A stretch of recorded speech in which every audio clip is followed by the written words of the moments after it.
My captain looked me in the eyes and said three words that terrified me. Forget this case. But how do you forget a case when the victim's face haunts your dreams? When you know the killer is walking free because someone with power wants it that way? This is the case they ordered me to bury. The case that almost buried me instead. My name is Detective Marcus Stone. 23 years on the force. I have seen corruption. I have seen cover-ups. But I never thought I would be ordered to become part of one. This is the story of the case they did not want solved. The case that taught me some truths are too dangerous to speak. They call it the Hartwell disappearance. I call it the case that cost me everything I thought I knew about justice. It started on a cold Monday morning in November. I was sitting at my desk drinking bad coffee when my captain dropped a manila folder in front of me. Missing person case. Emma Hartwell, 28 years old, investigative journalist for the City Tribune. She had not shown up for work in 3 days. Her editor filed the report. Her family was out of state. No boyfriend, no close friends raising alarms, just her editor who said it was not like her to go silent. The captain told me it was probably nothing. Maybe she went on a trip. Maybe she needed a break from the stress of journalism. He said to do a quick sweep and close it as voluntary missing. Standard procedure. But something felt wrong from the start. I went to Emma's apartment in the downtown arts district. The landlord let me in. The place was small, 1 bedroom, exposed brick walls, bookshelves everywhere. But it had been ransacked, not violently, carefully. Drawers opened and contents shifted. Closets searched, but clothes still on hangers. Someone had been looking for something specific. Her laptop was gone. Her phone was gone. But her purse was still on the kitchen counter with her wallet and keys inside. No one leaves for a voluntary trip without their keys and wallet. I started asking questions. Her editor told me Emma had been working on a big story, something about city contracts and real estate development. She had been excited. She said she was close to breaking something major, but she would not give details until she had solid proof. She was careful like that. Professional. The editor gave me a list of Emma's recent interviews.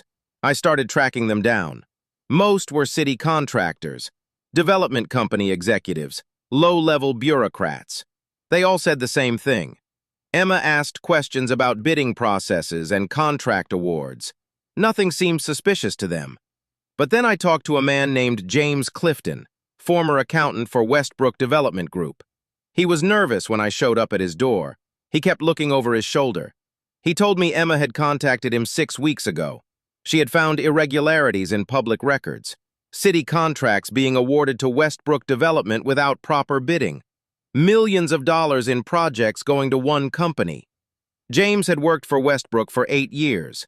He said he started noticing the same things.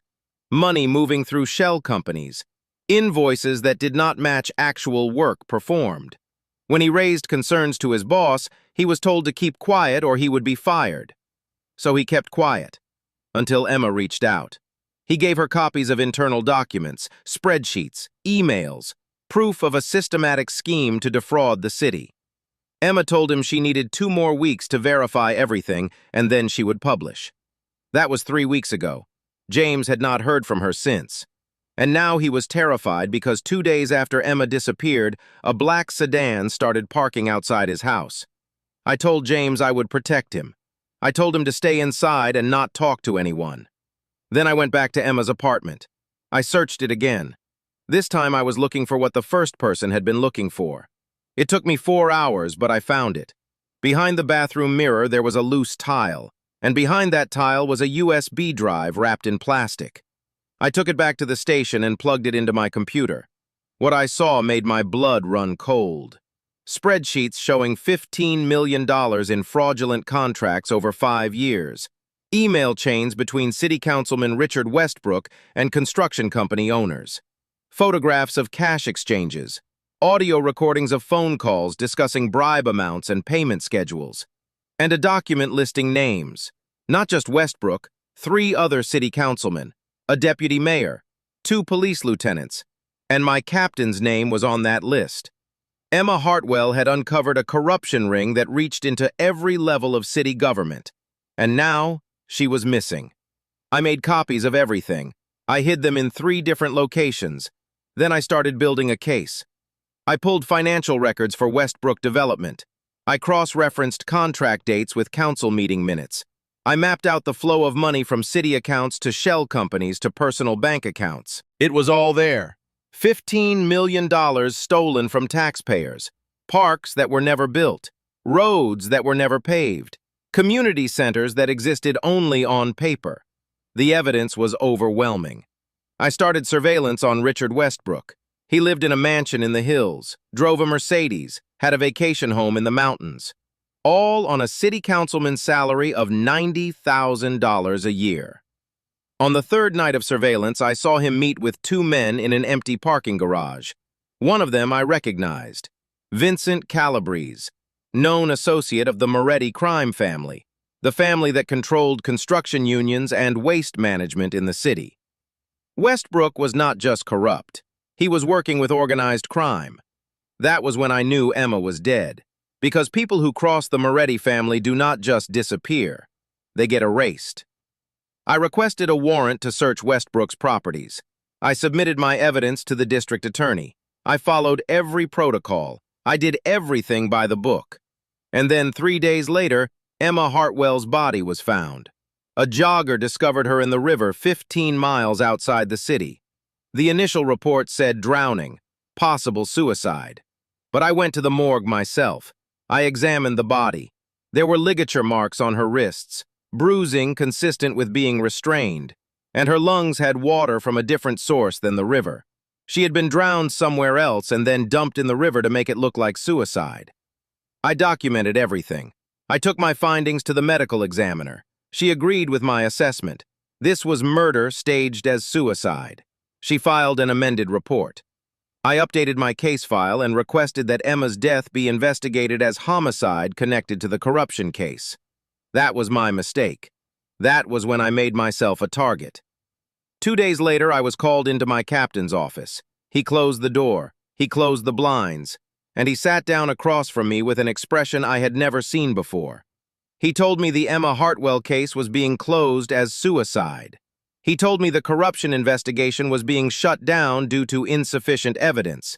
He told me I was to destroy all files and notes related to both cases. And then he said the 3 words that changed everything. Forget this case. I asked him why. He said some cases are too complicated, too many powerful people involved, too much potential for collateral damage. He said I had a good career ahead of me, a pension to think about, a reputation to protect. He said if I pursued this case, I would lose everything, my job, my pension, maybe more. He did not threaten me directly. He did not have to. The message was clear: walk away or be destroyed. I left his office and sat at my desk staring at the wall for 2 hours. My partner Rick Chen came over and sat down next to me. He did not say anything at first. Then he leaned in close and whispered, "They got to everyone, Marcus. The DA, the mayor's office, internal affairs. This goes higher than you think. If you push this, you will not just lose your job, you will disappear like Emma. Walk away." I wanted to. God help me, I wanted to walk away. But that night I could not sleep. I kept seeing Emma's face in the morgue. 28 years old, her whole life ahead of her. She had tried to do the right thing. She had tried to expose the truth. And she had been murdered for it. And now I was being ordered to let her killers walk free. The next morning, I went to my safety deposit box at the bank. I retrieved the copies I had made of Emma's evidence. I drove to a FedEx store in a different city, and I mailed 3 packages. One to the FBI field office, one to the State Attorney General, and one to the investigative unit at the New York Times.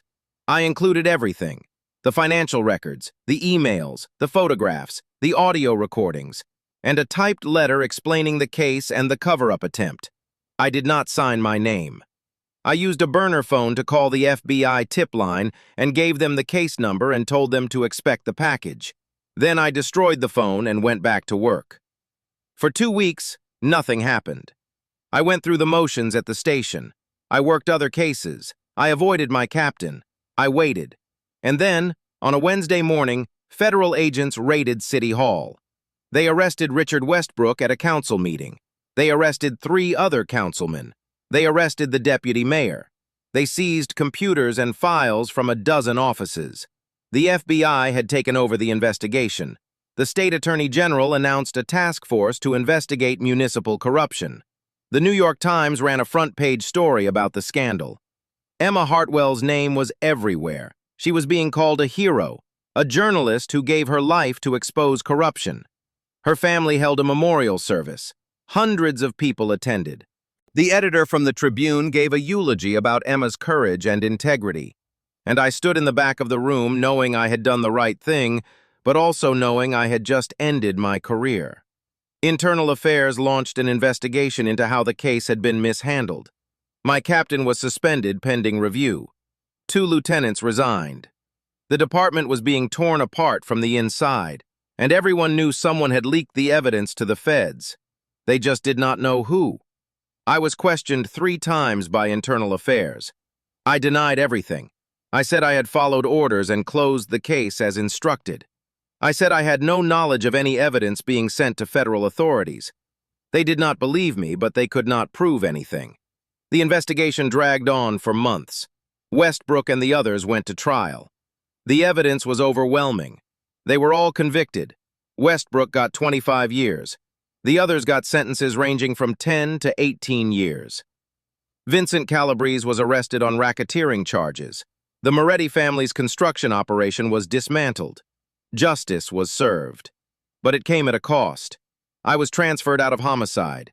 They put me on cold cases in a basement office with no windows.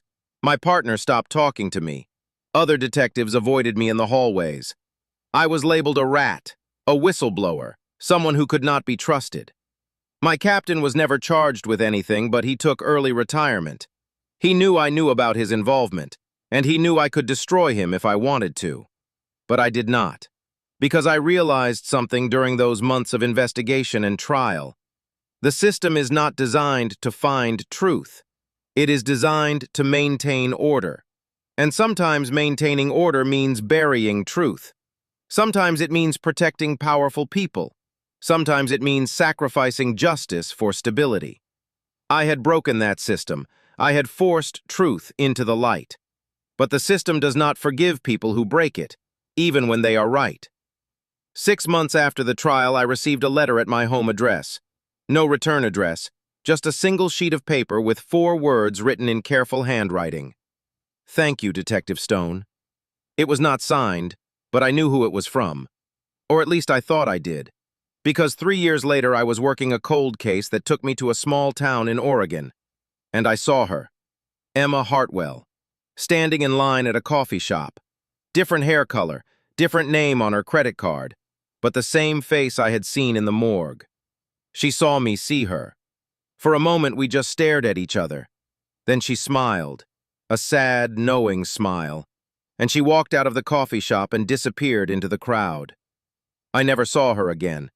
I do not know if Emma Hartwell faked her death. I do not know if the body in the morgue was someone else. I do not know if the FBI put her in witness protection before she could be killed. I do not know anything except that sometimes the cases we think we solve are more complicated than we imagine. And sometimes the dead are not as dead as we are told. I am Detective Marcus Stone, and I learned that there are cases they do not want you to solve.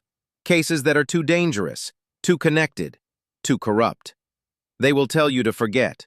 They will threaten you. They will destroy your career if you do not comply.